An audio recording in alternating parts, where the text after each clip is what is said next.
Conversations with the Tree by Jane Warren Campbell. Read by the author. Chapter 6, beginning with the poem, A New Dawn. Let your tears fall. Let them release and cleanse the patterns of the past. A new dawn is awakening. Be prepared. Open your hearts to the light, that it may restore your radiance. Open your throat to the song, that it may restore your will. Open your eyes to the heavens, that they may restore your soul. You are the light. You are a Creator's song in the heart of humanity. Chapter 6, The How and Why of Tree Talking. This chapter is for everyone who has been reading this book and thinking, I want to do that. Or maybe you already communicate with trees in your own unique way, and you are ready to expand your experience. What I am offering here are ideas and invitations to take your nature connection into a more heartfelt level. Please trust your own inner guidance if you receive ideas on how to connect that are different than mine. We each interpret the world through our own unique lens. My experiences with tree communicating will be different from yours because we all move through the world from the perspective of our individual nature and past experiences. It takes a lot of clarity to truly be in the moment without the influence of the past.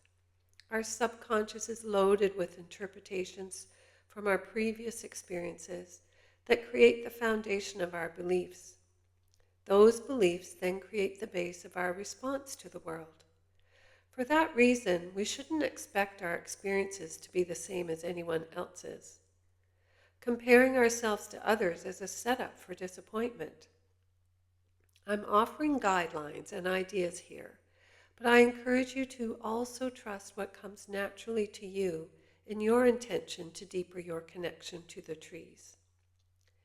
If your desire is to receive messages from trees, it's important to trust what comes to you and take every little tidbit you get as valid. Sometimes what we receive is so simple that we dismiss it.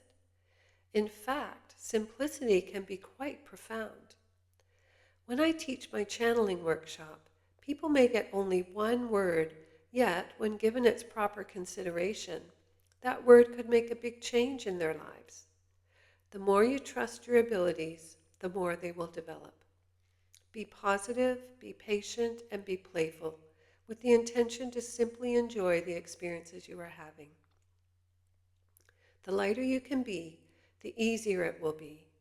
By trusting your unique connection to the trees, you may discover ways of communicating that I haven't mentioned here. I see this book as an inspiration to lead you to your own beautiful expansion into the potential that a relationship with the trees has to offer. Practice is an important step in expanding your skills. When Henrietta first reached out to me, I was also writing a channeled book at the time. That book is 350 pages long. I was sitting every day and connecting with the higher realms to receive those messages. I had a daily practice of channeling. It's very possible that this practice led me to a state of attunement that allowed me to hear that first invitation from Henrietta. Actually, I came to be writing the channeled book in the same way. I had a daily meditation practice and one day realized that I was being asked to be a scribe for the Council of Nine. The reason I bring this up is to make the connection between a disciplined practice and the success that we achieve. I have always found that my efforts of a dedicated practice have been rewarded. Another important step is not to be discouraged if it seems that nothing is happening with the trees. When I first started practicing Reiki back in the mid-1990s, I couldn't feel the energy in my hands at all.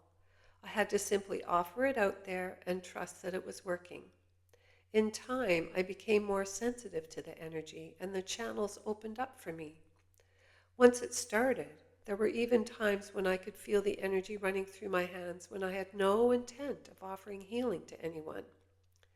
I assumed in those moments that someone nearby needed some energy and I would just let it flow. Like anything, communicating with a tree may take practice. Have faith and trust that it will open up for you. And the bonus is, whether you are aware of consciously communicating with a tree or not, you are going to receive the benefits of being among the trees. The forest bathing research is proof of that. So just keep playing with it and trusting that the more you do, the more it will open up for you. The trees have also made it very clear that we do not need to go to the forest only to receive messages. They give to us and also receive from us regardless of our intent. The trees benefit from our presence just as we do theirs.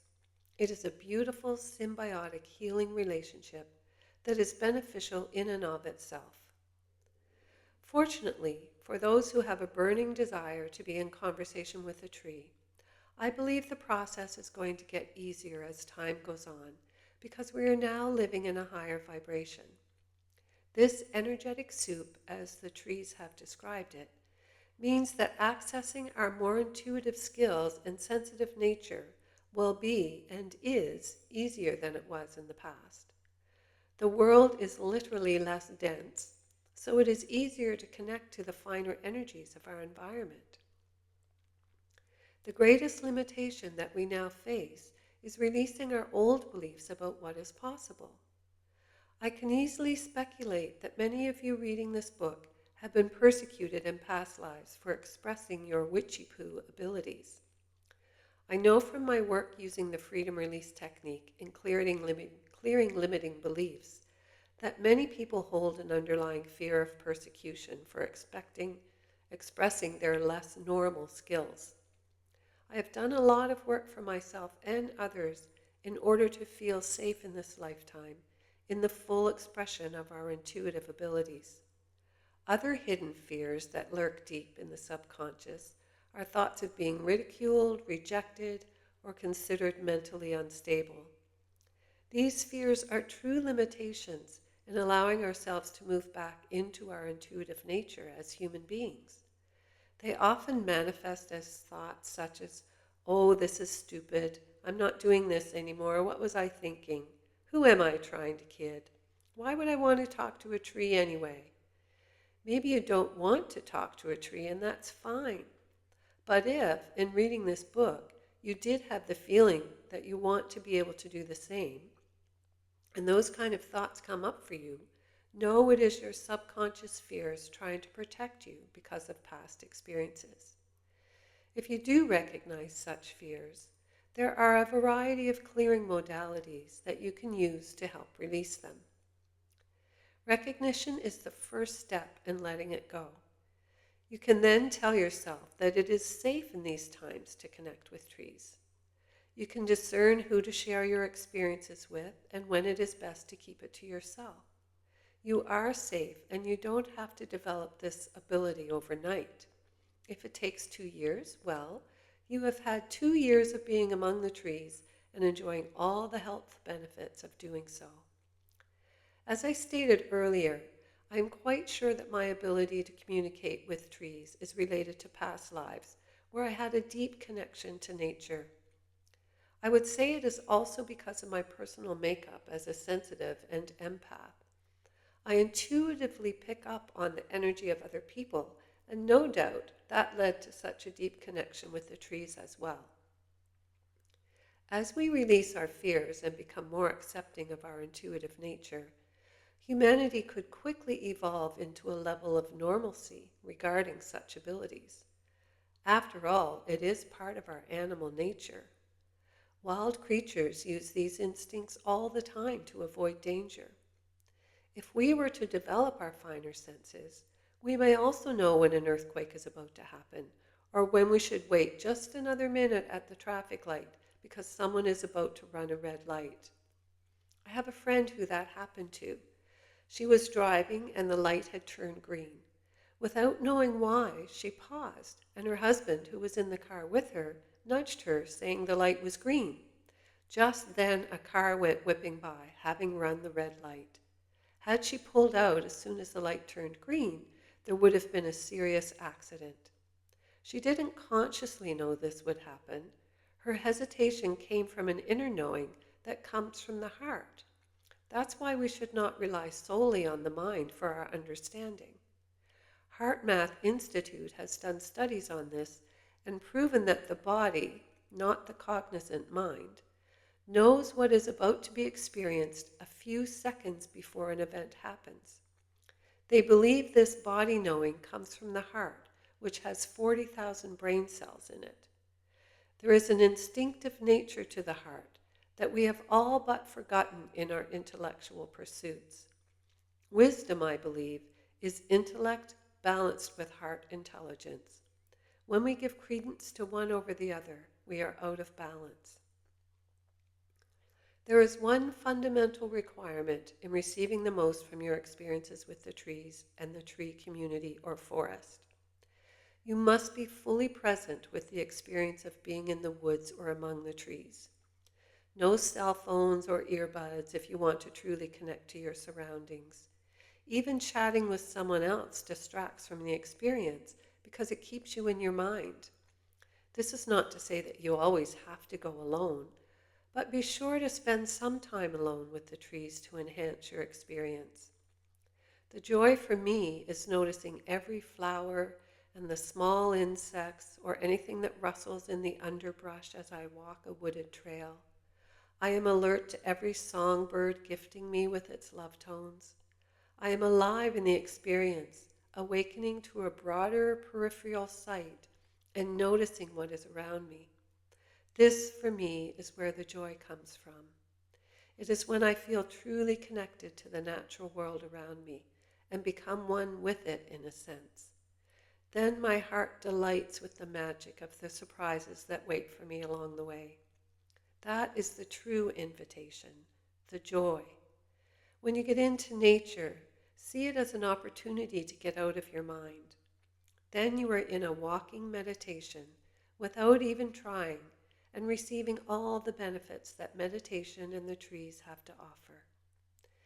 Now, let's move into the many ways in which you can connect with the trees. Give and you shall receive.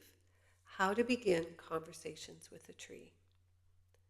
As you have learned in this book, when you give love to the trees, they are happy to offer it back. Remember my experience walking down the city streets of Toronto?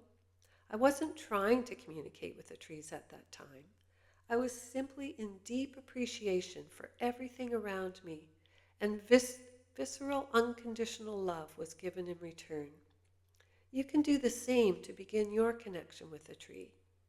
The first thing I would suggest is to find a favorite tree near you and start sending it love every day. In my experience, trees do have different personalities and different roles to play. Make sure you choose a stately tree if you want to receive deep love and wisdom from it. Younger trees truly have a juvenile nature.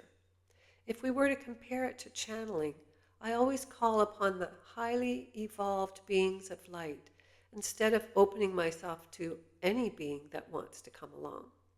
Just because an entity from the other side connects with us doesn't mean that it is advanced and has something worthy to offer. The same is true with the trees. Be choosy. Once you have found a tree that feels right to you, simply talk to it in your mind. Tell it how stately it is, how full and healthy it looks. Admire it, discover its qualities, and appreciate it. Maybe it has a strong trunk or a lot of leaves. Offer praise. I once said to a young oak how straight and tall it was growing, and I got the sense that it felt like a young child that had just been praised. Put your hands on the trunk of the tree and give your loving energy to it. Be still in your mind as you do this, placing your focus on the tree, and see what you feel. Remember, if you feel nothing, that's okay. Just keep offering your love. After doing this for a while, put your back against the tree and see what happens. Again, empty your mind and notice what is happening in your body. Is your heart racing? Do you feel your breathing changing? Are you more relaxed? Does any part of your body experience a change? The more you visit your tree, the closer you will come to feeling a bond. Remember, this is not foolishness. Trees have a lot to give. I have felt their love so deeply that there is no denying that fact for me. And if it's there for me, it's there for you too. Greet your tree whenever you visit. You can even project your thoughts to the tree and let it know when you're coming. Spend some time when you do visit, even if it's just sitting by your tree while you read or color or do some journaling. The longer you are sitting in nature, the more benefits you are receiving, and the longer those benefits will last. Starting the conversation. Let your mind play with this. Once you have established a relationship with a tree, you can start to take it to a deeper level. There's nothing wrong with pretending that you and your new tree friend are having a great time together, unless you live too long in that world and forget to come back to reality. Chat it up. Even if you are making up answers, it's a good exercise to get your imagination going. Remember what I learned from my work as a hypnotherapist.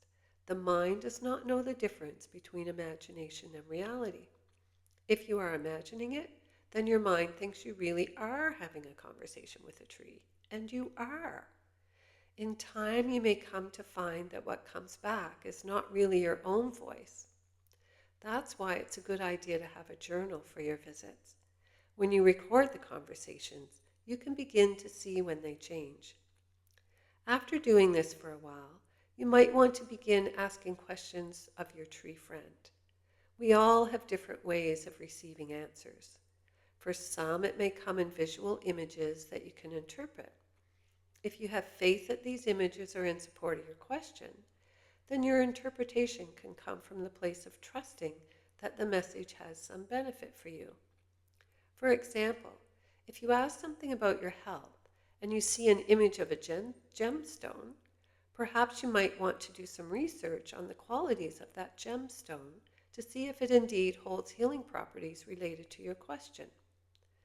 Other people may have a feeling in their body, perhaps feeling more relaxed or yawning or sighing, which is a releasing. Others, like myself, may actually receive a message or a few words in response to their question.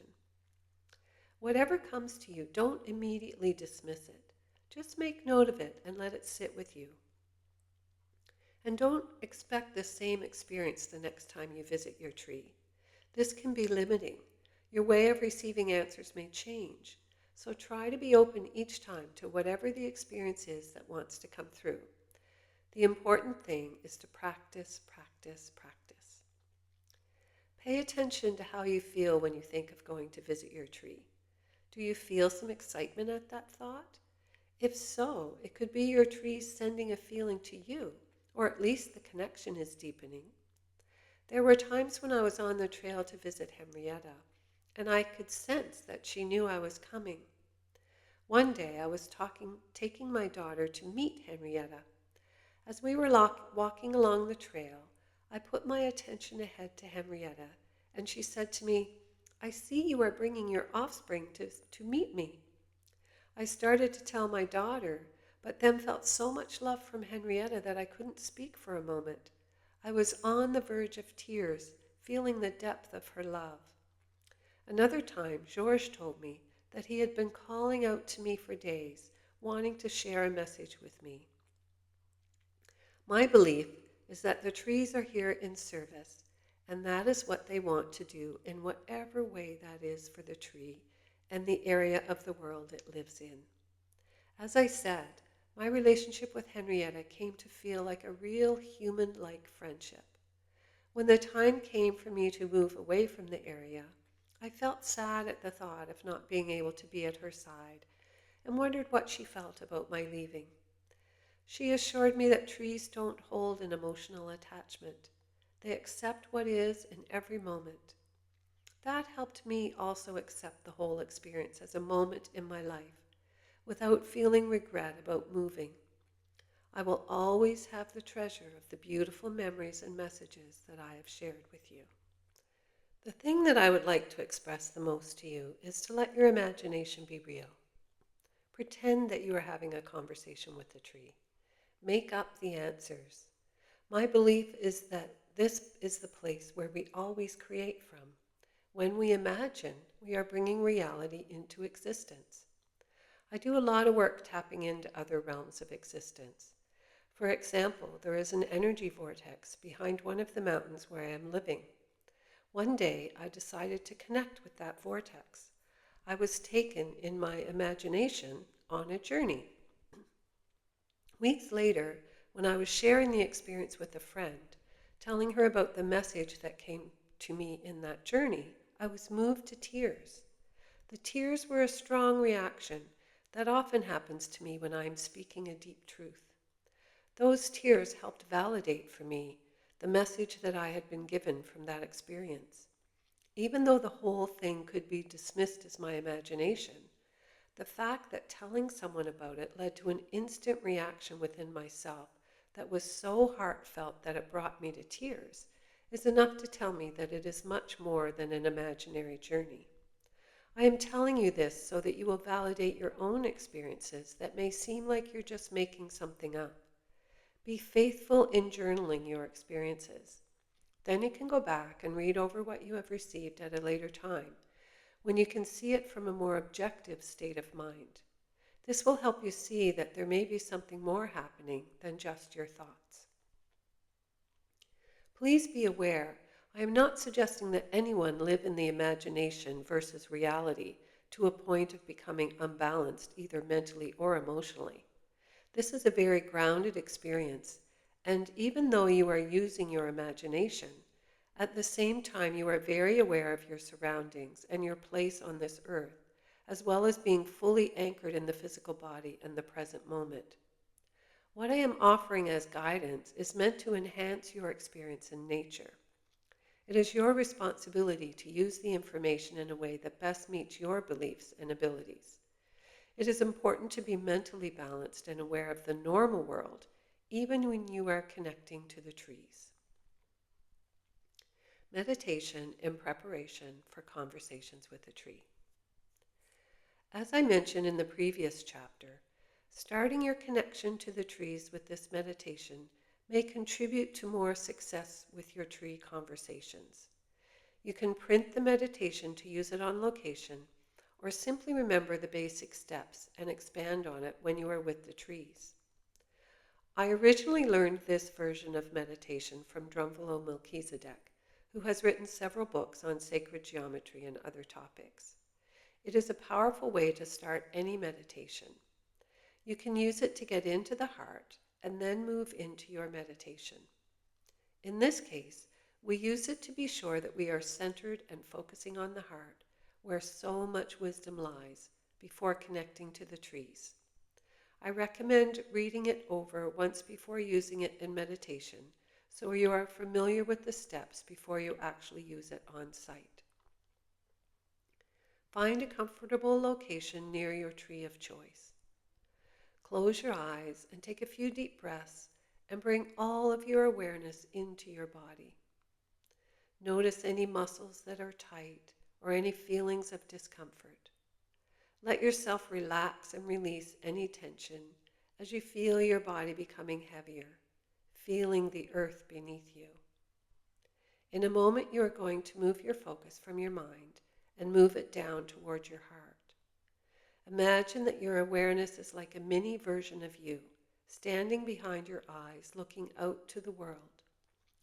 You are going to take that mini you and move it down to your heart.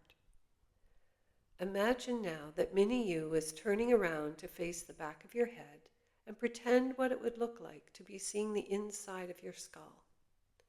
Notice the curved shape of the back of your head. Now you are going to slide down that curve into your throat.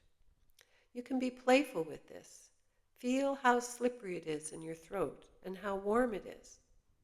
Imagine you are looking out from under your chin now. You have the sense that your chin is above you as you look out from your throat. The idea is to really put your awareness in this part of your body and out of the mind. Now slide further down and imagine you are landing on top of your heart. The little mini you may have trouble standing on your heart as it beats and pulses. You can have fun here and see yourself trying to hold your balance. In a moment, you are going to jump off your heart and imagine a spiraling vortex at the back of your heart that pulls you right into your heart. Once you get inside the heart, you're going to land in a small room that is your special place. Imagine yourself now jumping up and being pulled into that vortex.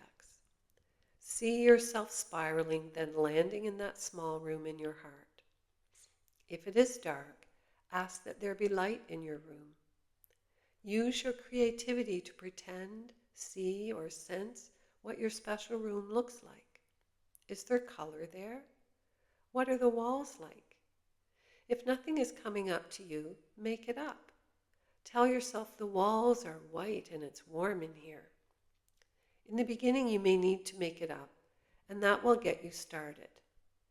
If it stays dark, that's okay. Practice many times until you find that there is light when you request it.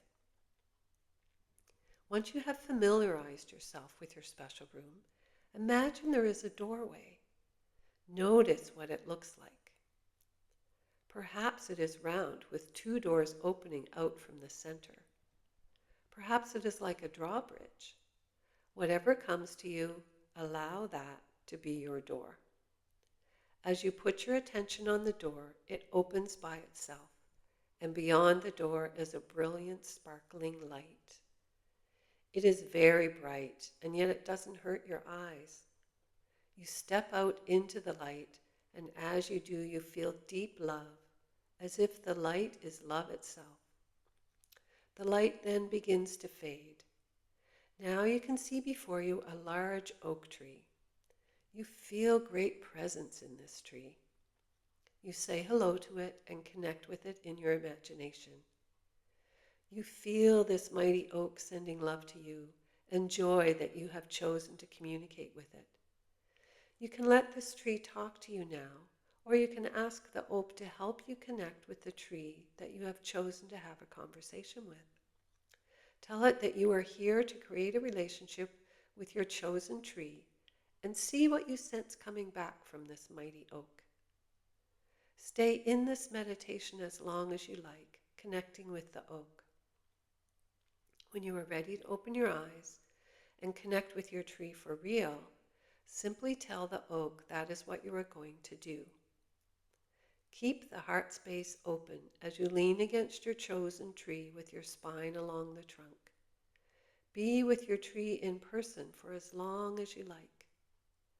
When you are finished communing with your chosen tree, say goodbye in whatever manner works for you. You may want to record what happened in your body or any messages or feelings you have about the experience. Then, when you are completely finished communicating and connecting with your tree, consciously see yourself go back to the mighty oak in your heart. Thank the oak for its wisdom and guidance. See the door close behind you as you enter back into the small room in your heart. Move mini you from the heart back up through the throat and into the head once again. Position yourself behind your eyes, as if placing yourself to look out from your physical eyes once again. Then bring your energy field back closer to your body with the intent of being balanced in all your chakras and ready to connect to the outside world once again. If you feel lightheaded or ungrounded after your experience, put your bare hands or bare feet on the ground. You can imagine roots coming up from the earth to hold on to your ankles and bring you back to the earth. Remember to be playful with this. Make it a fun, joyful activity and allow it to be whatever it is. Expectation can create disappointment. If you arrive at this activity with an open mind, trusting whatever happens is the right experience for you, then you will enjoy it more and you allow each tree conversation to be unique. You can also submit any questions to info@janewarrencampbell.ca. This information should give you a good start on how to communicate with a tree if that is your interest. However, as we have learned from the trees, we don't need to consciously communicate with them. We are benefiting from the trees and them from us with our presence in the woods. Aside from communicating with the trees, they also offer powerful healing. As we have learned, they help us work through our troubles without us even knowing. And I am reminded of another benefit in this message from Henrietta. Trees are love, love expressing through existence, creating a symbiotic harmony with you humans. If you want to know how to be love, make friends with a tree. The tree will share all of itself with you. It will bless your aura and cleanse it for you. It will scan your emotional field and clear it for you if you ask. Use your imagination and believe it is possible. In that moment, I asked for a scan. Henrietta did an emotional scan. I clearly felt releases in my neck, high heart, and lower abdomen. It was powerful and incredible to think that a tree could do this for me. As if to respond to my thought, Henrietta went on. This is what love can do, and this is what love truly is, giving from a place of fullness. There is no emptiness when you are full of love. Everything feels blessed and beautiful.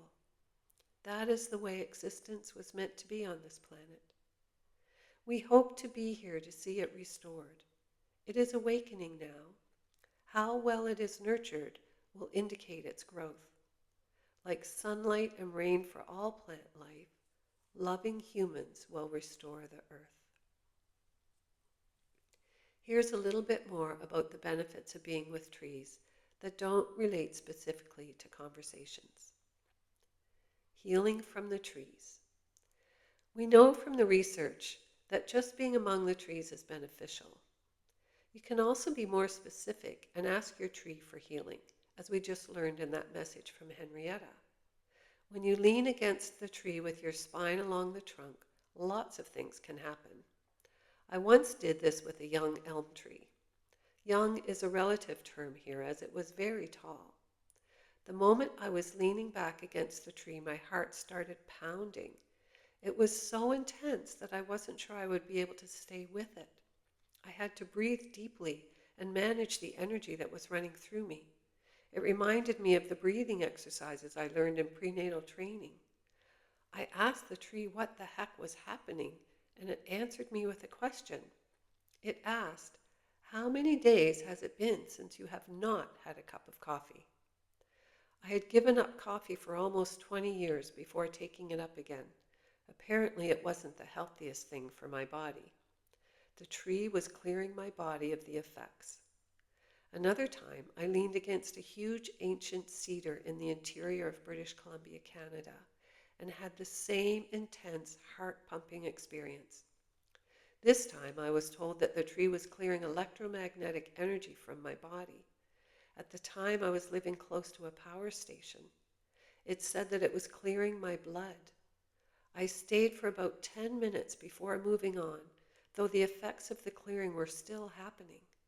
This tells me that the healing effects of trees are beyond what researchers have confirmed for us. Not only do they offer the effects that forest bathing researchers have discovered, I believe they can do much more. Of course, the messages from the trees are also healing because they are leading us to a more peaceful existence. In truth, what could be more healing than living a life of peace? Whatever you have happening in your body or emotionally that could use some healing, take it to a tree. Lean against a tall, stately tree and ask it to offer you healing.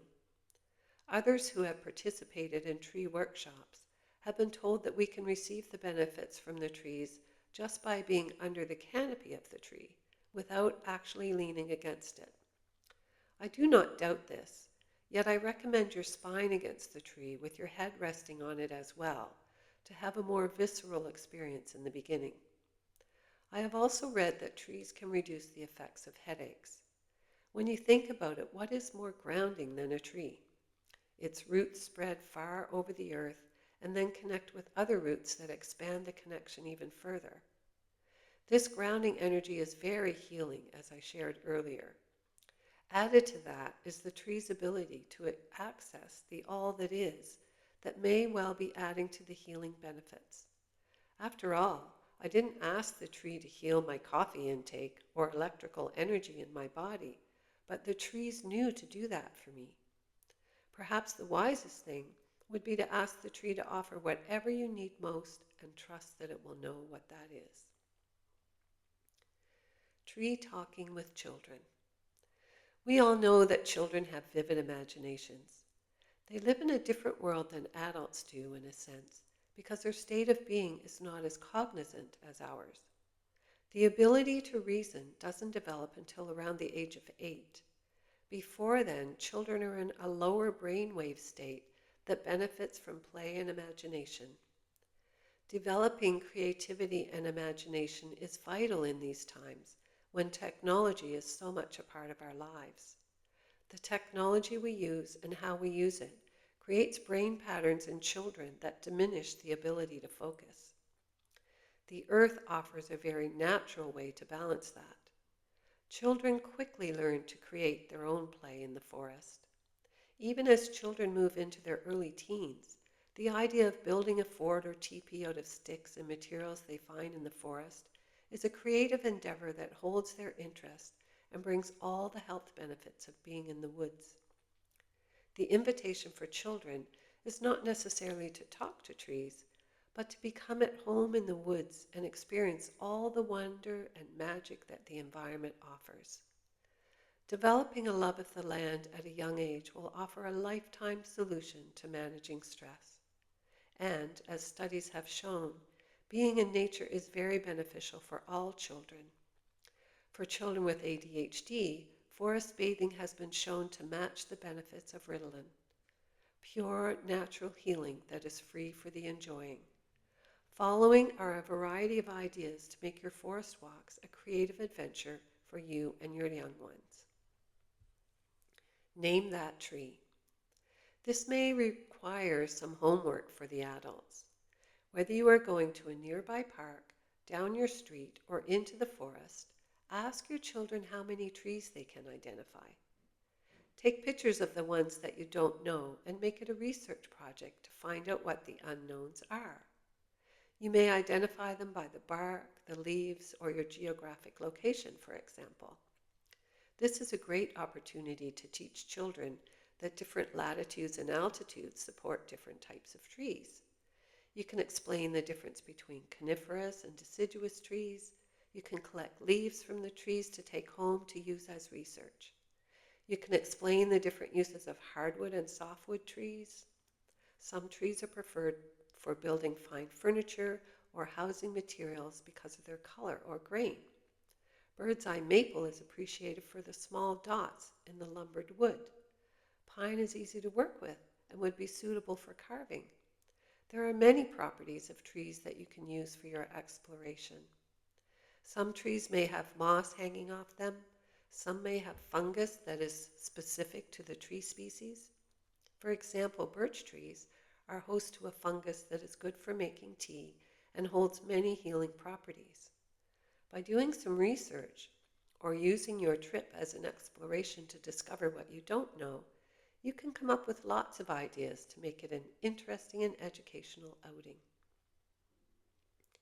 Bring the magic alive. What is even more fun for children is to find magic in the woods.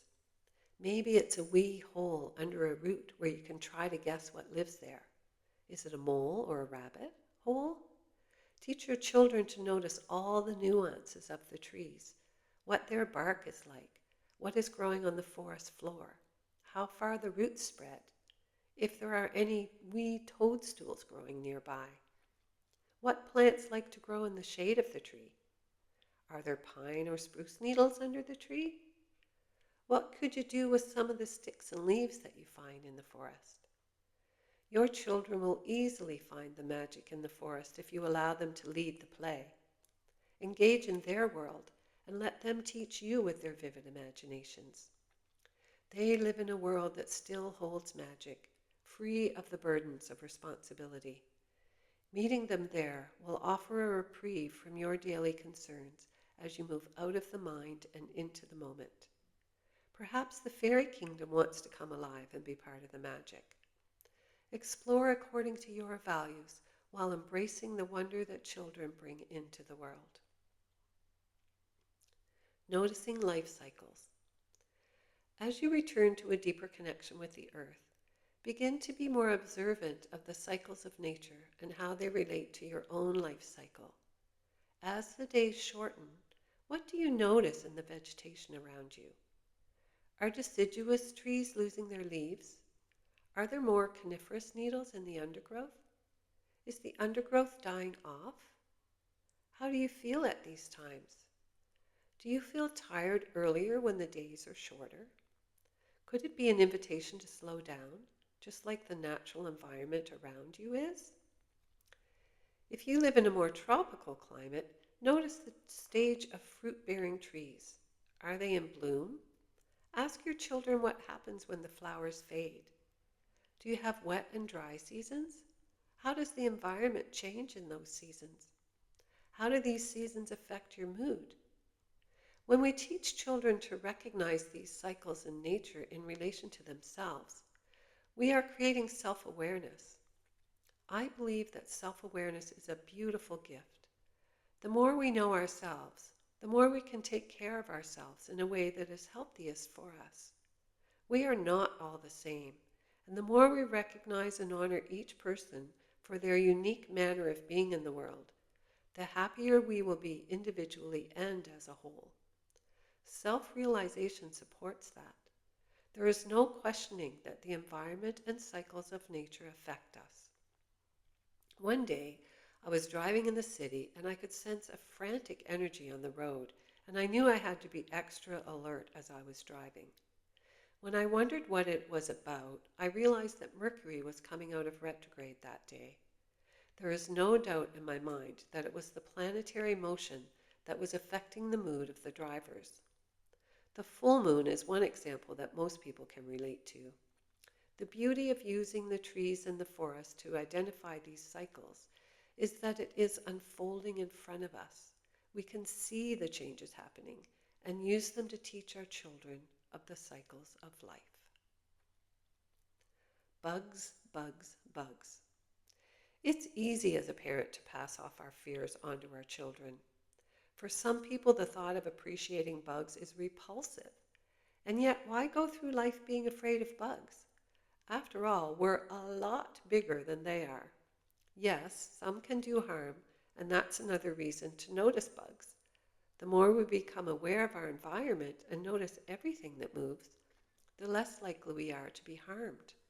We become alert and aware as more of our instinctive nature comes alive. Some of the greatest wonders of being in the forest are on the ground or close to it. Lift some rocks or leaves and you will find many creepy crawlies living there. In Canada, we have very few insects that are harmful, so this is a safe activity. Depending on your location, of course, it is important to know what to look for and what to be careful of. That awareness itself is valuable information for children. I was tending my flower garden one day and had coreopsis flowers growing there. They are yellow daisy-like flower. Something drew my eye into the center of one of the flowers, and there was a large bumblebee, but it wasn't moving.